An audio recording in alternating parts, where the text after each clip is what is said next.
দরজার সামনে বসেছিলাম তোকে ঘরে ঢুকতে দেব না বলে, যেই ঘুমে চোখটা একটু বন্ধ হয়েছে অমনি ঘরের ভিতরে ঢুকে পড়েছি। কিন্তু কিন্তু মামি, আজ আমাদের বাসরাত। ওই বাসরাত আমি ততদিন হতে দেব না যতদিন না যৌতুক বাবদ 5 লাখ টাকা না পাচ্ছি। 5 লাখ টাকা তো দূরের কথা গো মামি, ও তোমাকে 5,000 টাকা পর্যন্ত দিতে পারবে না। আর তাছাড়া এতগুলো টাকা কোথা থেকে আনবে? কোথা থেকে আনবে, কি করবে সেটা আমি বলে দেবো। আমার 5 লাখ টাকা দরকার। 5 লাখ টাকা থেকে 5 টাকা কম হলে আমি তোদের এক হতে দেব না। এই জগদম্বা, এত রাতে তুমি ঘরের মধ্যে কি করছো? আমি জিজ্ঞাসা করছি তুমি এখানে কেন এসেছো? আমি তোমাকে জিজ্ঞেস করছি এত রাতে তুমি এখানে কেন? তুমি বোধহয় ভুলে যাচ্ছ আজ ওদের বাসর রাত। ওই বাসর রাতে আজ আমি বাসি করে দেব। টাকা পাইনি মানে ওদের বাসর বন্ধ। আচ্ছা জগদম্বা, বন্ধ করবো। টাকা পাইনি মানে এই জিপ এক্ষুনি এখান থেকে বেরিয়ে যাবে। আমার মাথায় রক্ত উঠিও না বলে দিচ্ছি জগদম্বা। যৌতুক নিয়ে আসা যদি সম্মিতের কর্ম হয়ে থাকে, তাহলে তুমি যখন আমাকে বিয়ে করে এই ঘরে এসেছিলে তখন কত টাকা যৌতুক নিয়ে এসেছিলে? কি কি যৌতুক দিয়েছিল তোমার বাবা? আরে সে সময় যৌতুকের কোনো ব্যাপারই ছিল না। ছিল না? এ কথা তোমাকে কে বলেছে? এই তুমি আমাকে ঠাট্টা করছো? আমি তো শুধু ঘরের মধ্যে ঠাট্টা করছি। যৌতুকের জন্য ছেলে বৌমার বাসর রাত বন্ধ করে দেবার কথা পাড়া প্রতিবেশীরা শুনতে পেলে তোমার মুখে পাথর ছুঁড়ে মারবে। আরে কোন জমি খায় আমার মুখে পাথর ছুঁড়ে মার? কোন রাখা এত সহজ? কোন গার পোষার এত ক্ষমতা? ওই তোরা দুজন এখানে গুজুর গুজুর করে কি করছিস? বাইরে যাও, বাইরে যাও। মামি আমার কথা শোনো মামি, আমি তোমাকে কথা দিচ্ছি আজ থেকে তোমার সংসারে সব ভার আমার। আজ আমাদের বাসর ঘর, সেটা নাই বা হলো, তবু আমি তোমাকে কথা দিচ্ছি মামি, যেমন করে পারে যেভাবে পারি কয়েকদিনের মধ্যে 5 লক্ষ টাকা জোগাড় করে আমি তোমার হাতে তুলে দেবো গো মামি। আমাকে বাচ্চা ছেলে পেয়েছি তাই এমন মিষ্টি মিষ্টি কথা বলে দিলে আমি তোদের এখানে ছেড়ে চলে যাব না। টাকা ধরবো তবে তোদের এক হতে দেব। সব সময় শুধু টাকা টাকা টাকা।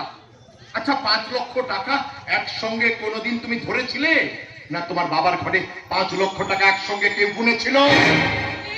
তুমি আমার বাবা তুললে? আরে কতটুকু জানো আমার বাবার ঘরের সম্বন্ধে? কি ছিল না আমার বাবার ঘর? 600 একর জমি ছিল। থাক থাক থাক থাক, আর ফুটুনি মেরো না। বলে কিনা এর বাবার ঘরে 6 একর জমি ছিল। তার 6 একর যদি জমি ছিল তাহলে তোমার বাবা খেতে না পেয়ে গ্রামে গ্রামে ভিক্ষা চাইতো কেন? আমার বাবা ভিখারি, এদের সামনে তুমি আমার বাবাকে ভিখারি বলে দিলে। আজ তোমাকে আমি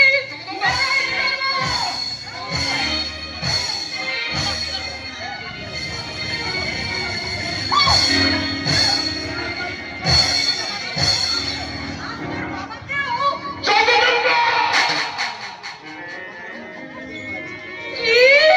বিয়ের 40 বছর পরে তুমি আমার গায়ে হাত তুললে? হ্যাঁ তুললাম, আরো মারবো। সহ্য করতে করতে আমি অতিষ্ঠ হয়ে উঠেছি, তাই তোমাকে সাবধান করে দিয়ে যাচ্ছি জগদম্বা। টাকার জন্য এদের হাসি খুশিতে তুমি যদি বাধা দাও তাহলে আমি তোমাকে কি করবে? এই জগদম্বা জিজ্ঞাসা করছে তুমি আমার কি করবে? আমি তোমাকে নিজের হাতে অনেক হয়ে গেল গো মামা, অনেক হয়ে গেল। আজ আমার জন্য তোমার ভাবনা বউ সামনে তুমি মার খেতে যাচ্ছিলে। ঠিক তোমার ভাবনাকে, ঠিক আমার বিয়ে কর। শতদিন শতদিন কাঁদিস না যেতে হোক কেঁদো না বৌমা। আমার জন্য তোমরা মনে দুঃখ করো না। ওরে তোদের উপর হয়ে যাওয়া অত্যাচার যে আমি আর সহ্য করতে পারছি না রে। তবু তোমাকে সইতে হবে তো মামা, তোমাকে অনেক অনেক সইতে হবে। কারণ আমার ভাগ্যে যা লেখা আছে সেটা তো আমাকেই ভোগ করতে হবে গো মামা। আর তাছাড়া মামির এই মারটাকে আমার উপর নতুন গো মামা। ওরে জিতু, তোর কাছে হয়তো নতুন নয়, কিন্তু আমার এই বৌমার কাছে সবকিছু সহ্য করতে রাজি আছি মামা। মামের খুশির জন্য ছেঁড়া ময়লা শাড়ি পরে হলেও আমি চলতে পারবো বাবা, আমি চলতে পারবো। তাহলে চলতে থাক মা, জ্বলতে থাক। এই জিতু তো সারা জীবন আমার কাছে জ্বলে জ্বলে পড়ে আছে। না প্রথমে ওর জন্য আমি কিছু করতে পারছি, না এখন আমি তোর জন্য কিছু করতে পারবো। মামা আমি কারোর জন্য কিছু করতে পারবো না রে।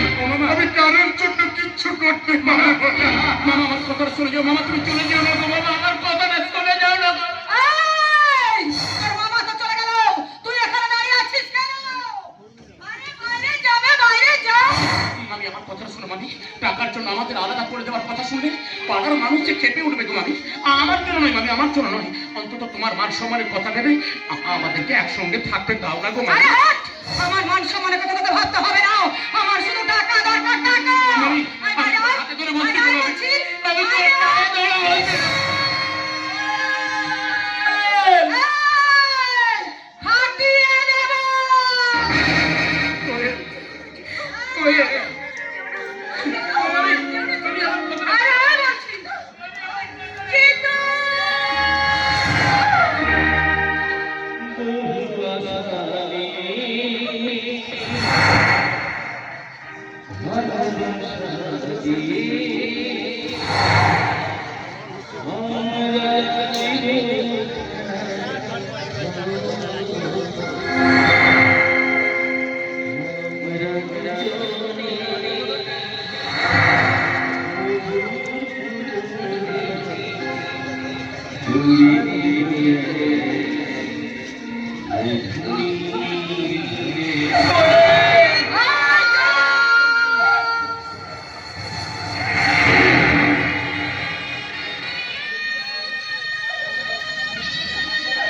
হায় ভগবান, আর তুমি আমাকে কত দুঃখ দিতে চাচ্ছ।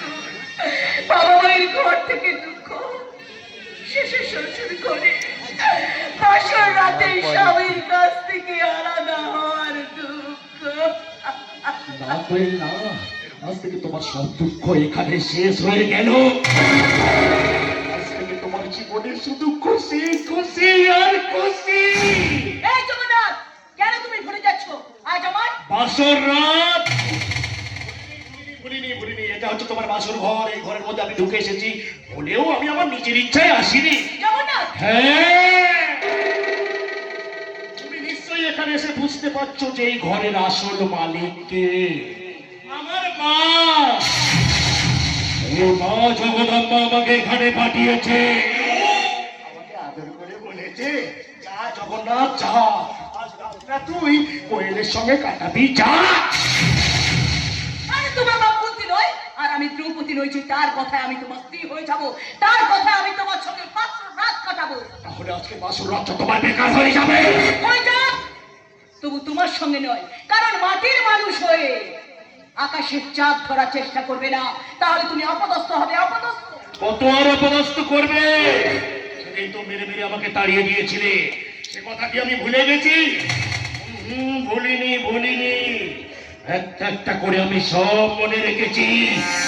এসো এসো কোয়েল বাসর পালনকে। খবরদার! ওখান থেকে তুমি এক পাও এগিয়ে আসবে না। কেন সেদিনের মতো আবার মারবে নাকি? না, সেদিনের সেই অধিকারটা আজ আমি হারিয়ে ফেলেছি, কারণ সেদিন তুমি ছিলে জগামস্তান, আজ তুমি আমার ভাসুর।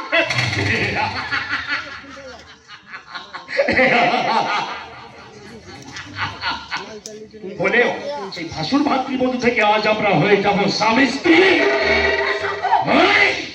সর্বসম্ভবকে আমি সম্ভব করব, এমন রাস্তা তৈরি করব তুমি নিজে থেকে আমার হয়ে যাবে।